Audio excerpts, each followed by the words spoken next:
আসসালামু আলাইকুম, আমি ইব্রাহিম। অনলাইন আউটসোর্সিং বাংলা টিউটোরিয়ালে আপনাকে স্বাগত। আজ আমি দেখাবো কিভাবে আপনি জিমেইল অ্যাকাউন্টের থিম চেঞ্জ করবেন। গত পর্বে আমি দেখিয়েছি কিভাবে আপনি একটি জিমেইল অ্যাকাউন্ট তৈরি করবেন। আশা করি সেই ভিডিওটি দেখলে আপনি জিমেইল অ্যাকাউন্ট তৈরি করা সম্পর্কে বিস্তারিত সব কিছু জানতে পারবেন। তো আজ আমি দেখাবো কিভাবে আপনি একটি থিম ইনস্টল করতে পারেন এই জিমেইলের মধ্যে। তো ফার্স্ট আমি এখানে যে আইকনটি দেখতে পাচ্ছেন সেটিংসে চলে যাব। সেটিংস থেকে চলে যাব থিমসে আসার পরে এখানে দেখবেন অনেকগুলি থিমস আছে, আপনি ইচ্ছে করলে এগুলা ইউজ করতে পারেন। দেখেন এটাতে যদি ক্লিক করেন তাহলে এটা থিম হিসাবে সেট আপ হয়ে যাবে। দেখেন এটা থিম হিসাবে সেট আপ হয়ে গেছে। আবার যদি এটাতে ক্লিক করেন আপনি ইচ্ছে করলে এটাও ইউজ করতে পারেন থিম হিসাবে, এটা থিম হিসাবে ইউজ করতে পারেন। এছাড়াও আরও অনেক ডিফল্ট থিম আছে, যেমন এখানে আপনি ব্ল্যাক ইউজ করতে পারেন, এখানে আপনি এই কালারটাও ইউজ করতে পারেন, এটাও ইউজ করতে পারেন।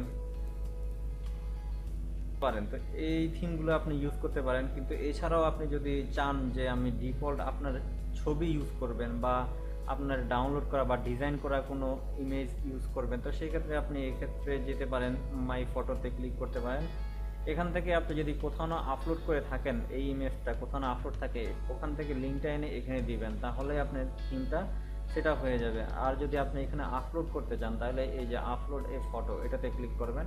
এখান থেকে এখানে ক্লিক করবেন সিলেক্ট এ কম্পিউটার থেকে। তো এখান থেকে যদি কোনো আমি যে কোনো একটা ইমেজ দেই, যেমন এটা দেই, তাহলে এটাতে যদি ওপেন দেই, ওপেনে দেওয়ার পরে দেখেন এই ইমেজটা আপলোড হবে। আপলোড হওয়ার পরে